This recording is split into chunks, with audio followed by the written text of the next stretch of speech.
Hello, hello, party people. How y'all doing? How you doing, Jermaine? I'm doing well. How about yourself? I'm doing good. I'm doing good. Your day's been well. Yes. No complaints whatsoever. Yeah, Wednesdays are. It's like a long day for me for work, but I mean, still good. So, no Yes. complaints. No complaints. So we're about to talk that stuff. Married to medicine. This episode. You ready? Always, baby. All right. So the ladies, the show started with Toya and Dr. Simone meeting up for, I don't know if that was dinner. Maybe it must have been dinner because it seemed like Simone mentioned something about coming from work or something like that. So they meet up and you know how when Dr. Jackie and Simone get to talking and they talk that doctor stuff, like, and then somebody came in with the whatever oxide, blah blah blah, and then Dr. Jackie respond and they get to talking. We don't know what they talking about. She started that stuff with Toya, and Toya was like, "Stop! I don't know what you're talking about."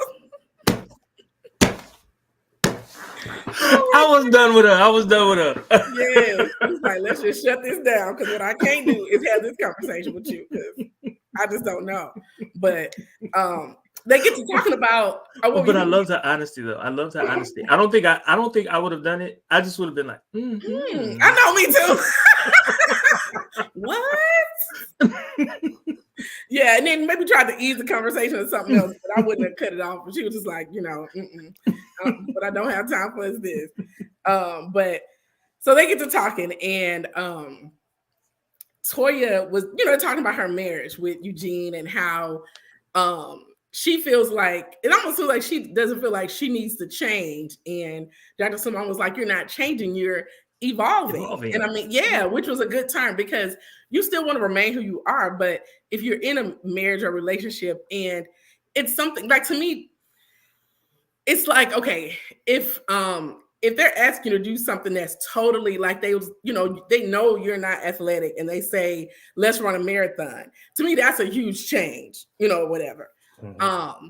But evolving could be, let's work out more. It could be whatever, so, and it does seem like she could evolve a little more. So she has raised the kids, which is good. And it looks like she's trying to do some work for herself. And it was a clip they showed of Dr. Heavenly talking crazy in her thing. And at the bottom, the question was, does Toya have a job or something like that? And I was like, I wonder if that's what pushed her to like really focus on working so she wouldn't. Yeah. So would seem like the one that just wasn't working because she wasn't. And I mean, because you don't want to negate the work of a mother. Being a mother. Yeah. A housewife. But Eugene is cooking and working. So it's just like, okay, what you doing? Being a tennis expert. But so she was saying her and Eugene are at a place where they have to reestablish the romance and the fun because they don't really have any passion. And she was like, why don't you plan the date nights then? That was my question last week. Yeah. I said that. Was just like, that's what you were saying. Like, why don't she plan the date nights? She felt like he used to plan them, so he knows how to. So why does she have to? Like basically her whole thing was that. And then the mic drop. Exactly. She was just like, well, he did used to plan things, but now he's kind of scared. And I guess he talked to Cecil, one of the husbands, about it, because like he'll go through all this planning and she'll complain the whole time, which we saw last week. And we literally saw her in that scene. He planned a whole trip to, was it Hilton Head, South Carolina? It was somewhere.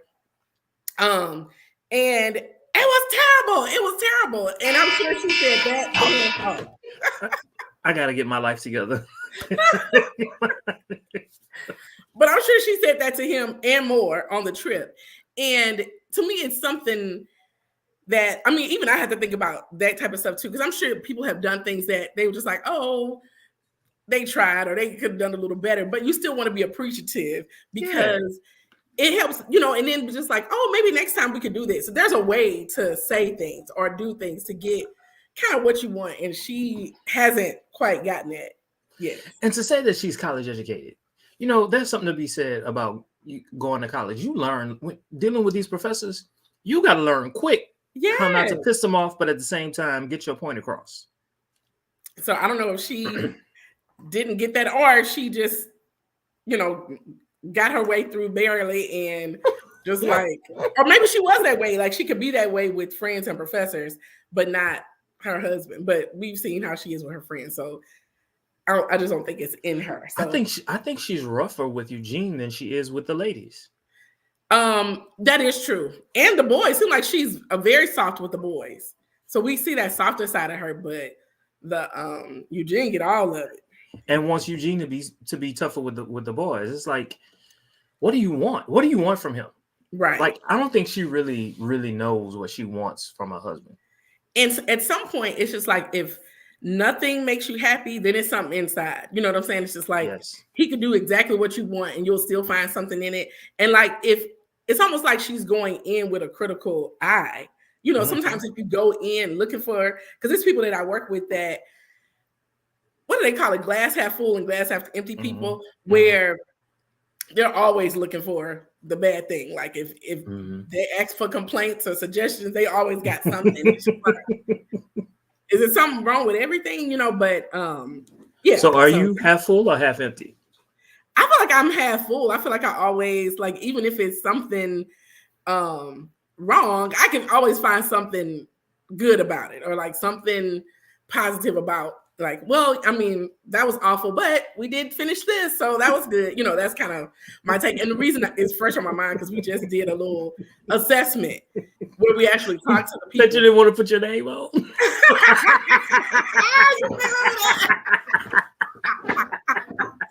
So, anybody's watching from I participated in the oral part, but not the part. But yeah, but even if I had, I would have been because okay, so when you're doing excuse me, assessments and it's 1 to 5, are you a person that will give 5s a lot, or is it like no? Okay. No, I'll give 4s.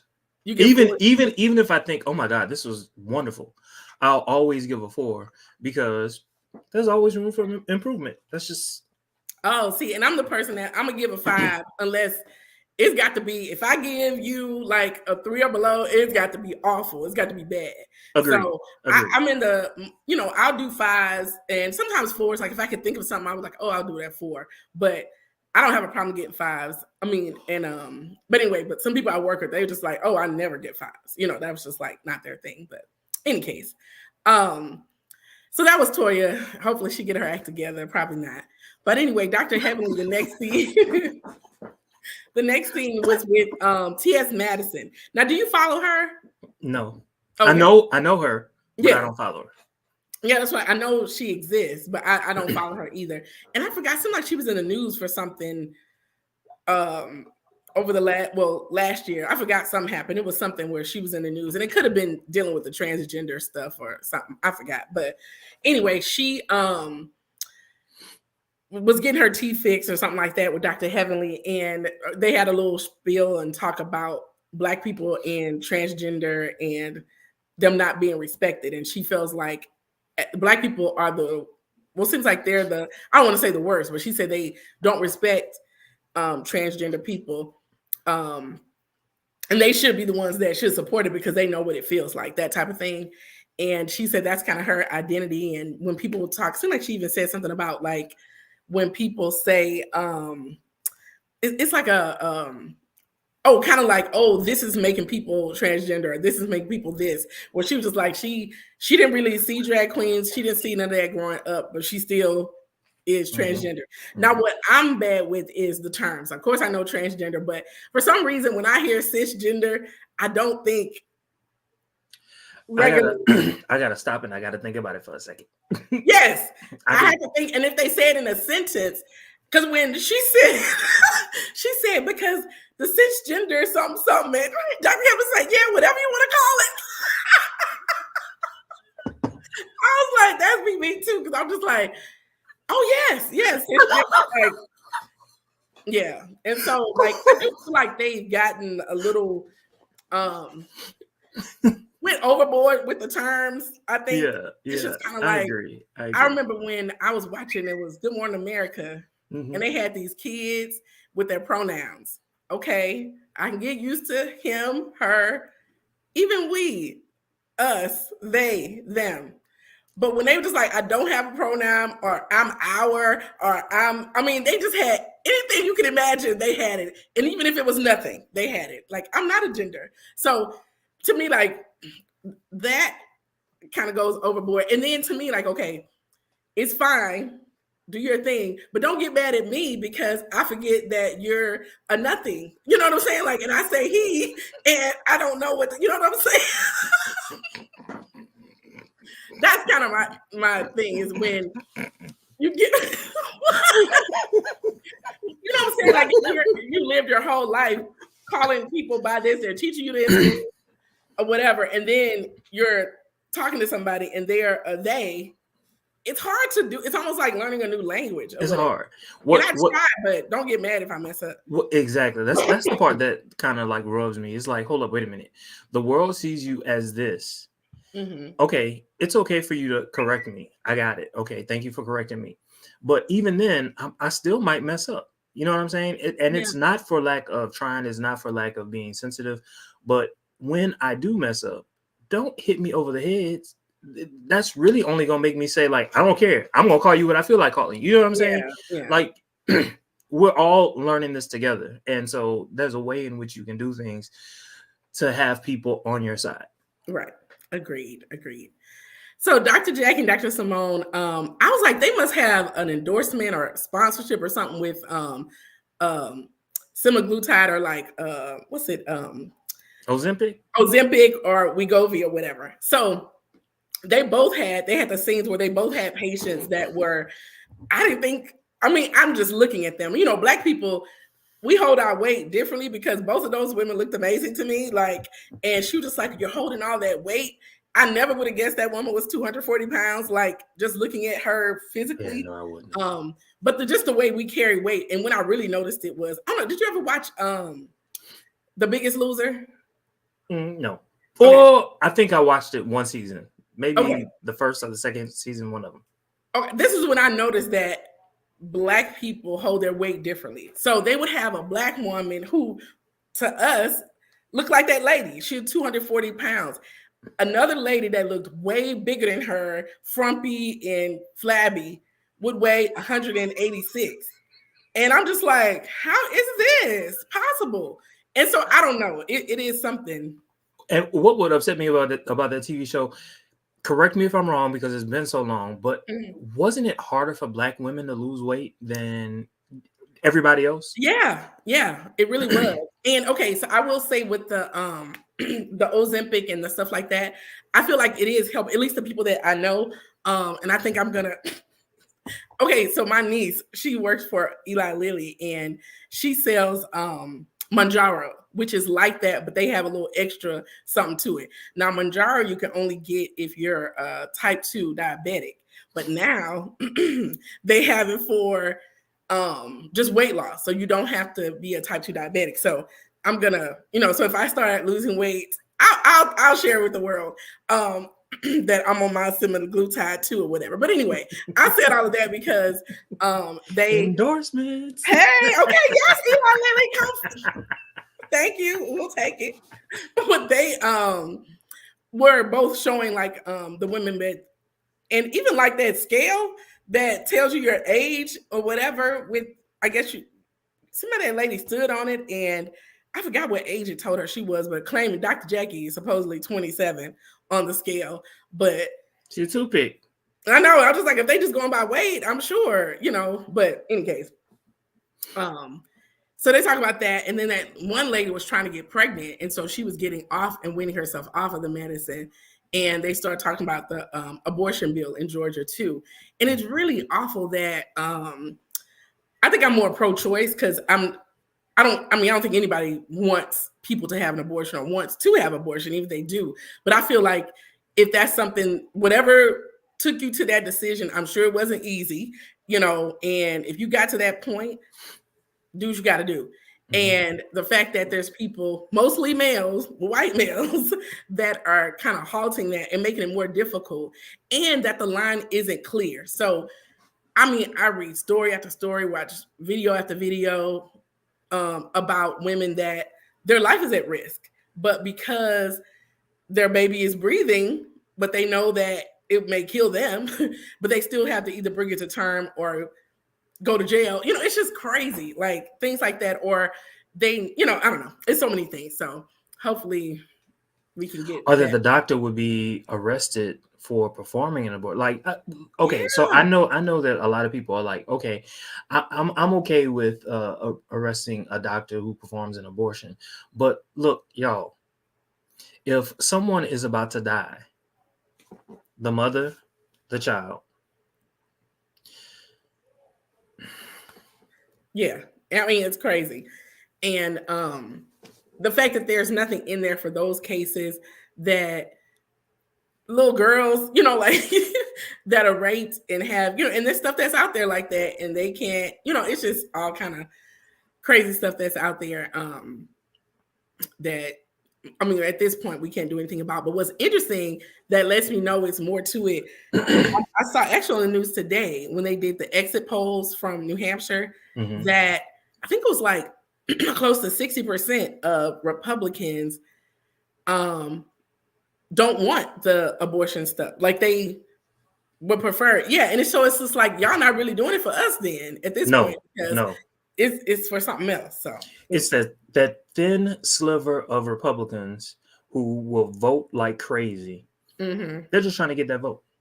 Oh, That's it. so maybe that's what it is. I'm just like, what? So the Okay. whole country has to suffer because of one party and a small minority, a small minority.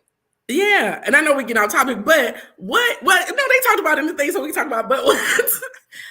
I always like trying to figure out how did they even become part of our laws? You know, what I'm saying? Or not our laws, but like, and I know it was like in the was it the 60s or 70s when they did the when they made it into the Roe v. Wade thing, but it's just kind of like how did it become so political? I think I did see something about it in the 80s because you know. So all the way in the 8th grade, we had to read this article, which was, you know, like in today's world, we probably wouldn't have read that article, but we read that article in the 8th grade, and it talked about how and why abortion became an issue. And it started off with doctors. Okay. Doctors were the one who they basically said, okay, let's make this illegal. All right. And so politicians were like, oh, you're the doctor. Okay, well, we'll listen to you. Now it was illegal, well, like all the way back, like when states were formed, they made abortion illegal. You know what I'm saying? Okay. But nobody was ever following those rules. Nobody. Okay. And then all of a sudden, what is it? The AMA, American Medical Association, they decided, okay, let's do this. And a couple groups got on board, and then all of a sudden, the American Medical Association said, we're no longer in favor of that, but we're not going to lobby politicians. Other groups stepped up and really, really ran with it. And because it was no longer like a scientific type thing, it became much more cultural. Okay. Yeah. So, because I was just like, there's so many little things that I'm just like, why is that an issue that keeps coming up? And it's almost like they want to keep it on the books because it's like, okay, if we take it off, then what else would we have to argue? But anyway, moving on to Toya, her kids, they're going to get braces. I know, pivot. And well, they're at the orthodontist or dentist or whatever. And they are talking in the lobby and talking about, I guess one of her sons said that the kids don't like smart kids. They like, well, Tori said jocks, but they don't say jocks anymore, apparently. And Eugene was talking about how like he was a nerd, but he basically got Toya. But she was like, he wouldn't have got her back in the day because he would have been a great study partner. But I guess she was dating seniors as a freshman, which was illegal, girl. But I mean, not that they shouldn't date, but she probably had a senior that was like 18, 19, and she was 14. So yeah, that was good. So the other ladies called it. She's just like Sweet Tea. She's just a little older. Yep, that is true. Very true. Very true. So Eugene was like, he wants to know when she's gonna take him on a date or whatever. And um she kind of was like basically the same thing, why she gotta take him on a date. And I was thinking, like, okay, if you know your big complaint is he plans these days that he know I don't like or that I don't like, to me it'll make sense to plan. Now, make the deal with him like, okay, you can pay, but I'm about to plan this date or whatever. And then you get what you want and he still pay for it or whatever. But I don't know. I think she wants him to plan it. Like she wants him to put that work into planning it. But she don't want to, she's not gonna be happy with whatever he does. But they kind of also talk about, they wonder what life would be up like without the boys because they don't really have anything in common. This is what Toya said. Eugene is ready. For real? Well, yeah, she said she said she's figuring out they don't have things in common. And I've actually heard this before from people that are married, and especially if the focus is your kids. And then the kids leave and it's just like, I've left relationships when I realized that we didn't have anything in common. Mm-hmm. And so to me, that sounds like she's saying I'm ready to call it quits. Possibly. I don't know. And maybe they can get back there, after the boys leave. Because it was a couple specifically that I remember from church in Madison. The wife mentioned going on a vacation, like a really nice vacation. And she was on a vacation and it was like, they didn't have anything to talk about. Like they didn't, because all they talked about was the kids or work. But it's kind of like with that out, it's just like, okay, what are we talking about type of thing. And so hopefully they get it together. Good day. Wait a minute, what's the topic? It's about to be. Oh. Oh, don't ask. So let's see. Since we talk about Toya, I'm drinking water. Right, like let me get a sip. So it's not really dry, but I'm dry during the week. I'm adjusting. It's been a few weeks for me. Oh, good. See. What was it? Oh, Sweet Tea and Dr. Greg go to the office. And when she checks in, like they were just like, whatever, I guess her name was Mayo. And he was like, Lunsford, like you didn't tell me your last name. And I get it. Like, girl, you just got married. You ain't got time to, you don't think about changing all of that stuff right away. Like you'll change it. But anyway, so they go and get her MRI results. And I was going to ask you, did you think the lady, to me, her bedside manner was the same, but did you think she was still like, because she was very nice. She was very nice. I thought it was the same as before. I guess I didn't notice the difference. I need to go back and look at it. But the clip they showed, it seemed the same, but they could have found a happy clip. It was her eyes. It was her tone. Everything was different. It was like, okay. I don't know. I can't even explain it. Okay. But yeah, she they discovered in MRI that she does have a fibroid that needs to be removed because it didn't look like it was invading the wall of the uterus. So she could technically get pregnant if she didn't have endometriosis and other stuff, but it's better to kind of remove it. And then that would kind of help her pain. And then also the endometriosis. And it will be 6 months until they can try to conceive again. I took that as 6 months before having sex. I didn't take it as having sex. That's what I heard. Well, that's the way it seemed like she took it because she said, I don't want to keep the nana from you that time. And he was like, I'll be okay. To me, like, I mean, just because I've been, through all different type of surgeries and stuff, and the longest, and I've had like serious ones, I feel like, and the longest is like 6 weeks, I think, which is still long, but 6 months, I have not heard that. 6 weeks to have sex? Yeah, to have sex. 6 months wait to conceive to let your body fully heal. Yes. But I don't know if I don't know. I took that differently. Okay. Maybe because I knew. But so yeah, maybe they edited a part of it. You know what I'm saying? Yeah. Maybe she like actually said 6 weeks to have sex, but 6 months to conceive. Yeah, but even in the diary, which is always done after Sweet Tea said that, that's when I was just like, I didn't think that's what the doctor meant, but Sweet Tea from Arkansas, So, yeah. But Dr. Greg, a doctor, he should know better. But he's a psychiatrist. So anyway. Oh, he's a psychiatrist. Yeah. Oh, psychologist or psychiatrist? I thought it was Kaya, the one that can. The trist or the. Yeah, I thought it was. Ologist. I thought it was tryst. So the tryst means that he is a medical doctor. He just has a PhD. That's what I thought he was. I can look it up real quick, but yeah. But anyway, moving on to Cecil. I might skip this part because I don't really care about them and their kids. But she went to see the kids, and she had a black light, and they cooked some jambalaya. So it has psychiatrist. Dr. Greg Lunsford is a psychiatrist, MD, in Atlanta or South Fulton, Georgia. He has. But in any case, let me see how many stars he had.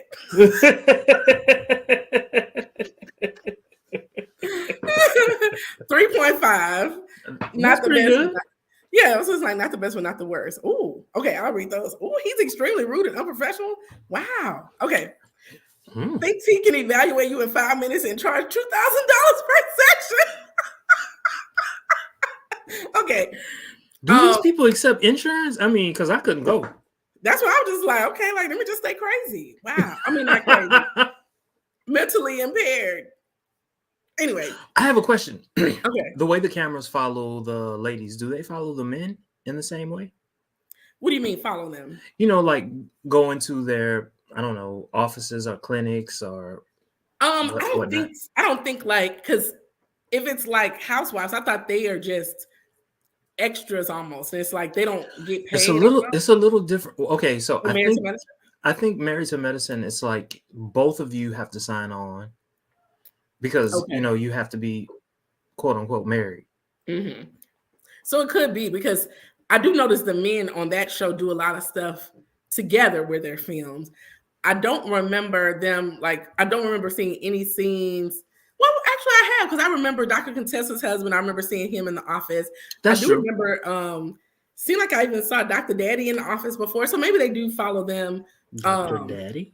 Oh, Dr. Heavenly's. Dr. Daddy. I was like, oh, Dr. Daddy. So maybe they do, but it may not. It may just be like one time, and they'll just use it if they need once to. A season or something. Yeah, something like that. But Dr. Jackie had her maternity mortality rate shoot for the ad. Okay. Yes. So before we talk about that, I thought the shoot was fine. I liked it. I liked the all black. I liked all of that. I like, I like that whole little scene. But I'm getting tired of Dr. Jackie. And I'm getting tired of her talking about the vice president. I'm getting tired of it. Yeah. Because it's almost like a elitist or a goody two shoes type thing or whatever. I don't know. And we appreciate it sometimes, but it can get a little stale. Yeah, because I was like, not necessarily boring, but stale is a good term. Yeah. And I guess the biggest part of that was Dr. Heavenly flubbing those lines. Let me see. Nation's highest maternal mortality rate. Nation's highest serious face. The nation's highest maternal mortality. Yeah.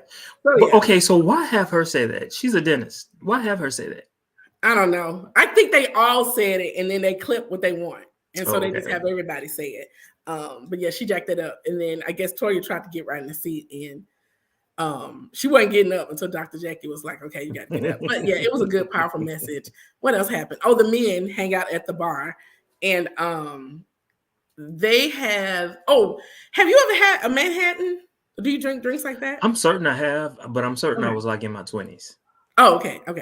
I don't think I ever had, but do you think there are certain things that, I definitely have heard of guys say girly drink, or I don't know if I necessarily heard man drink before, but I have heard girly drink. Like if it's something fruity or, with flowers in it or whatever, it's considered a girly drink, but they kind of had that discussion. And I've definitely seen guys drink quote unquote girly drinks and vice versa. I think it's just something people say. But I don't, for some reason, I did not remember that Dr. Greg was a twin, because they mentioned that he was a twin, and we know Sweet Tea's a twin. So if they are able to conceive, it's a very high chance that they'll have multiple births. Now, if she has to go through IVF, they can say however many they want. I think they normally put in 2 anyway to increase your chances if you're fairly healthy and young. So I think they'll probably throw 2 in there, but they may split for them. Who knows? We'll see. But I do pray they have kids. Now, Alicia's husband was the big topic of discussion because they've been married for 7 years, but he definitely has I don't know what you call it, but what's the attitude? Basically, his thing is like women need to stay in their place. Men should be the head. Male chauvinist. That's what it is. But it was another term, but male chauvinist is, yeah, that's great.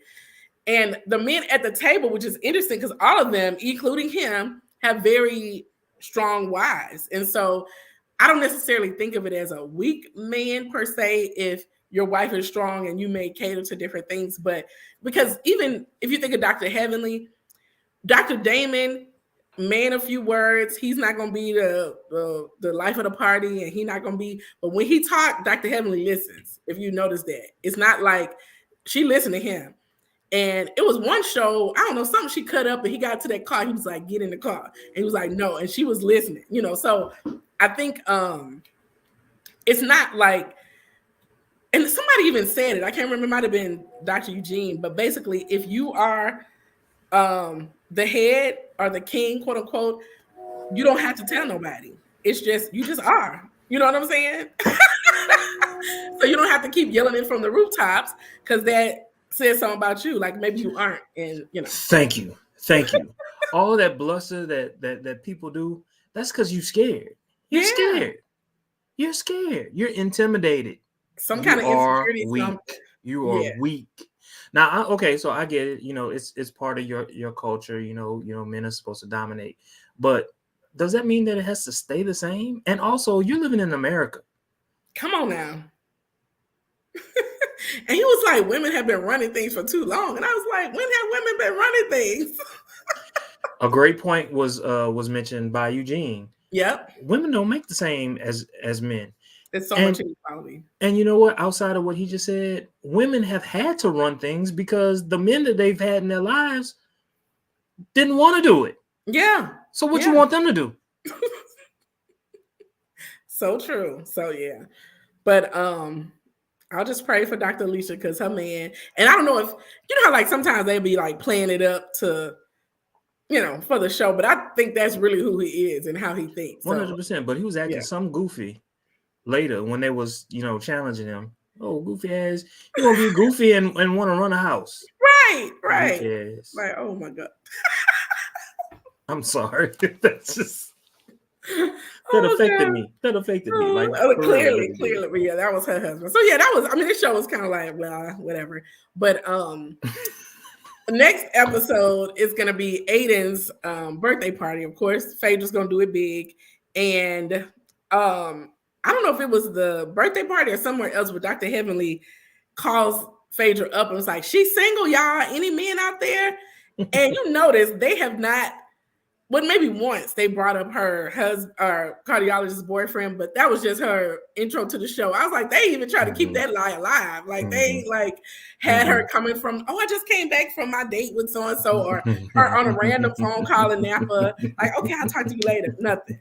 I was like, okay. Speaking of her, have you been watching her on that television show Traitors? You know what? I've never seen Traitors. You watch Traitors? Let me tell you something. I didn't watch the first season, but I'm watching the second season, and I'm watching it because of Phaedra. And Phaedra is one of the traitors. Oh, she is? Oh, so you know who the traitors are? Yeah. On the show, like the people who playing, they don't know. They don't know. We know. Right. Okay. Ooh, Phaedra had to get them together. I saw the clip where she said something about Now she can read, so okay, so it's worth watching. You gotta wait. It's one of the so. I was lucky in that I didn't watch the first episode. I mean, when it first came out, I didn't watch it. So like 4 episodes went by and I was like, okay, I'll watch it. And so it was like late at night and I watched it. And with every episode, it got better and better and better because Phaedra is like, because I'm watching her. I'm watching everything else, but I'm really paying attention to Phaedra. and they're like really pushing Phaedra, and Phaedra is having to act, and it's really nice to see her in this environment because she's not doing a whole lot of talking, but she is trying her best to save certain people, and it is very clear to me that she's very loyal to the people that she feels she needs to be loyal to. Okay. And it's refreshing.